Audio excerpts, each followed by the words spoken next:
story, I won't read it here, is found in 1 Samuel 21. What's the story? The story here is that David is on the run. Y'all remember David's story? I hope you do. No? So David is the rightful king of Israel. He is being hunted down by King Saul because he wants to kill David and doesn't want to make him king. So he comes to this place and he's hungry and his men are hungry. And the priests come to him, I have nothing to offer you but the consecrated bread. What is the consecrated bread? It is apparently 12 large loaves that is used to be placed at the temple of God that represents the 12 tribes of Israel. And then every Sabbath day they replaced it with new ones. So all he had, and then when they replaced it, only the priests could eat it. This was the law. But isn't it interesting that David goes ahead and eats that bread? You know, I think the closest analogy that I can think of is if you were a Roman Catholic and you were so thirsty that you entered the chapel and drank the holy water. I think that's the closest analogy that we can come up with, or that would make sense to us.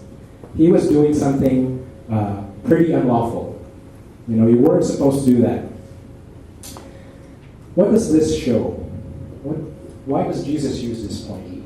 Well, if we look again in Matthew, the parallel story, in verse 7 he said, if you had known what these words mean, I desire mercy, not sacrifice, you would not have condemned the innocent. Jesus is using the words of the prophet Hosea, where God was saying to Hosea, for I desire mercy, not sacrifice, and acknowledgement of God rather than burnt offerings. This shows that God is intent to show mercy when appropriate. Mercy and compassion triumphs over ceremony, because mercy is what? It's a manifestation of God's love. No man should go hungry while a ceremony or ritual is being observed. Else we are performing that ceremony or ritual under the wrong attitude. In Mark's account, Jesus says that the Sabbath was made for man, not man for Sabbath. How far from what the Pharisees thought. They wanted for everyone to conform to their laws. They never would have thought that the law is for man. Verse 5 in our passage says there that Jesus said to them, the Son of Man is Lord of the Sabbath. Here Jesus simply says, he affirms his deity. He proclaims himself as Lord of Sabbath.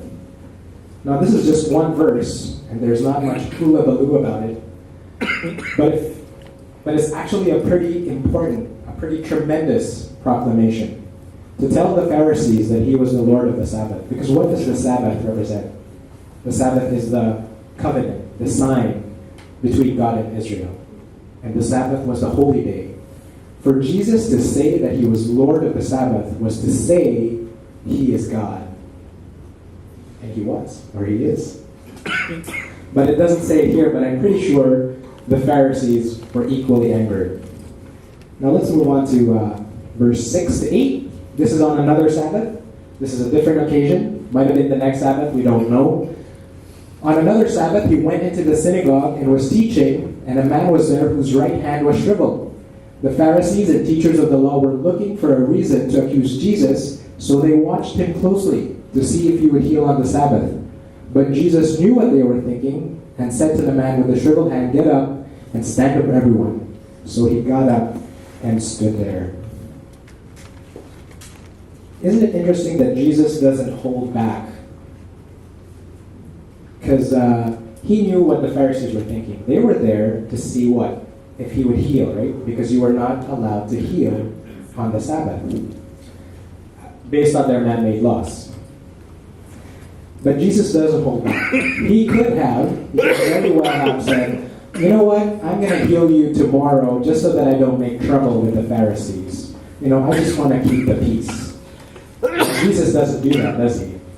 Since he knows what he's thinking, he tells the man, you know what? Why don't you get up here? And I want to call everybody's attention. And so, in Matthew, Jesus asked them, or they asked Jesus, is it lawful to heal on the Sabbath? Luke doesn't say it, but Matthew does. They simply ask him, is it lawful to heal on the Sabbath? Because they wanted to trick Jesus. They want him to openly admit and break their Sabbath laws. But what is Jesus' response in our text? He says, I ask you, which is lawful on the Sabbath? To do good or to do evil? To save a life or destroy it? You notice the Pharisees can't answer. Because if they say that it's lawful to do good, they basically give approval that Jesus should heal the man. Then they break their own Sabbath laws.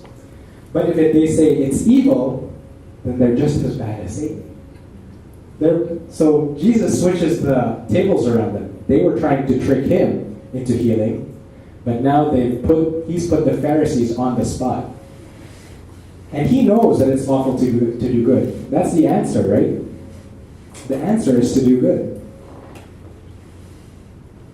It's interesting, in Mark's account of the story, in verse 5 he says, he looked around at them in anger and deeply distressed at their hearts. Why was he angry? Jesus was so angry because the Pharisees were trying so hard to protect their really non-scriptural man-made laws. But he was also grieved at the same time. Why would he be grieved? Because he knew how lost these people were. And just as much as he wanted to save everyone else, I'm pretty sure Jesus also came to save those Pharisees. But they had such stubborn hearts. So what's the right answer? Is it lawful to do good on the Sabbath? Of course. And the Pharisees knew this. It actually says in the Old Testament, in Isaiah, it says here, the multitude of your sacrifices, what are they to me, says the Lord? I have more than enough of burnt offerings, of rams, and the fat of fattened animals. I have no pleasure in the blood of bulls and lambs and goats. When you come to appear before me, who has asked this of you, this trampling of my courts? Stop bringing meaningless offerings. Your incense is detestable to me. New moons, Sabbaths, and convocations, I cannot bear your worthless assemblies. Skipping to verse 16, wash and make yourself clean. Take your evil deeds out of my sight. Stop doing wrong. Learn to do right. Seek justice. Defend the oppressed. Take up the cause of the fatherless. Plead the case of the widow. And so Jesus heals the man. Jesus heals a man because it's lawful to do good. If there was any other day during the week when you were supposed to show good, more so than others, I would think God intended it to be on the Sabbath day. You know what the Pharisees are doing? They would rather see somebody who needed healing not to be healed. Is this not so far from learning to do right, from seeking justice? I think so.